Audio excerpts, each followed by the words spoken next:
Magandang araw po sa ating lahat. Sama-sama nating pakinggan ang Ebanghelyo ngayong araw.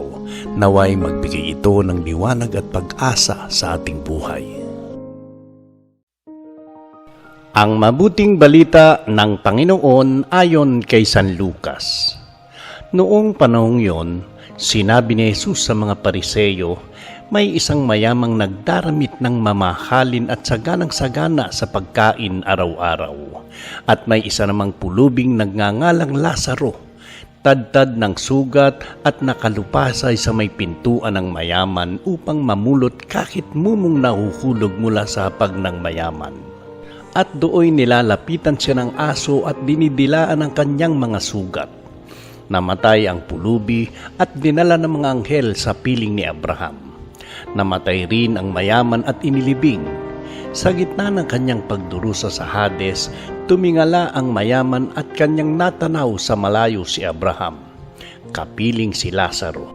At sumigaw siya, "Amang Abraham, mahabag po kayo sa akin.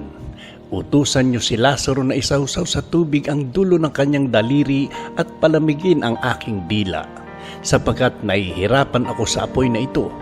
Ngunit sinabi sa kanya ni Abraham, "Anak, alalahanin mong nagpasasa ka sa buhay sa ibabaw ng lupa at si Lazaro'y nagtiis ng kahirapan. Ngunit ngayon inaaliw siya rito, samantalang ikaw naway nagdurusa. Higit sa lahat, inilagay sa pagitan natin ng isang malaking bangin upang ang mga narini ay hindi makaparian at ang mga nariyan ay hindi makaparini." At sinabi ng mayaman, "Kung ganoon po, Amang Abraham, ipinamamanhik ko sa inyong papuntahin si Lazaro sa bahay ng aking ama, sapagkat ako'y may 5 kapatid na lalaki. Paparoonin nga ninyo siya upang balaan sila at nang hindi sila humantong sa dakong ito ng pagdurusa."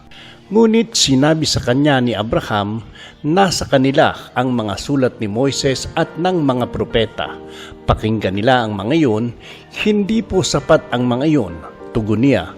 Ngunit kung pumunta sa kanila ang isang patay na muling nabuhay, tatalik na nila ang kanilang mga kasalanan. Sinabi sa kanya ni Abraham, kung ayaw nilang pakinggan ang mga sinulat ni Moises at ng mga propeta, hindi rin nila paniniwalaan kahit ang isang patay na muling nabuhay. Ang mabuting balita ng Panginoon. Mapagpalang araw ng Huwebes po sa ating lahat. Sa talatang ito, ikinuwento ni Jesus ang tungkol sa isang mayamang namuhay sa karangyaan at isang pulubing nagngangalang Lazaro na nagtiis ng hirap sa kanyang pintuan. Sa kabila ng pagiging sagana ng mayaman, naging manhid siya sa pangangailangan ni Lazaro. Nang sila'y mamatay, nagbago ang kanilang kalagayan. Si Lazaro ay napunta sa piling ni Abraham, samantalang ang mayaman ay napunta sa paghihirap. Ipinapakita ng talinghagang ito na ang kayamanan at karangyaan sa lupa ay hindi garantiya ng kaligtasan. Ang puso ng tao, kung ito ba'y marunong umunawa at tumulong sa kapwa, ang tunay na mahalaga sa Diyos, ang kasalanan ng mayaman ay hindi lamang ang pagiging mayaman, kundi ang kawalan niya ng malasakit at pagkilos para sa mga nangangailangan.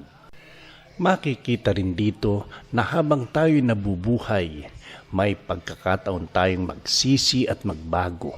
Ngunit kapag lumipas na ang buhay, wala nang pagkakataong itama ang pagkukulang.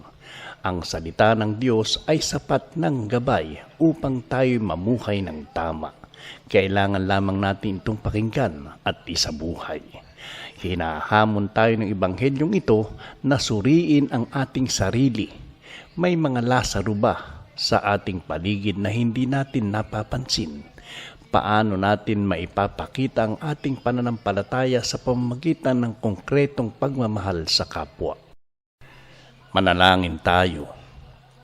Ama naming mapagmahal, salamat po sa iyong salita na patuloy na gumagabay sa amin. Patawarin mo kami sa mga pagkakataong naging manhid kami sa pangangailangan ng aming kapwa. Buksan mo ang aming mga mata at puso upang makita ka namin sa mga dukha may sakit at nangangailangan. Turuan mo kaming maging mapagbigay, mahabagin at handang tumulong. Naway mamuhay kami hindi lamang para sa sarili, kundi para sa iyong kalwalhatian at ikabubuti ng iba. Amen. Ang buhay sa mundo ay pansamantala lamang. Ang ating mga ginagawa ngayon ang maghahanda sa atin sa buhay na walang hanggan. Habang may panahon pa, piliin nating magmahal, tumulong at makinig sa salita ng Diyos, sapagkat dito nakasalalay ang ating tunay na kayamanan.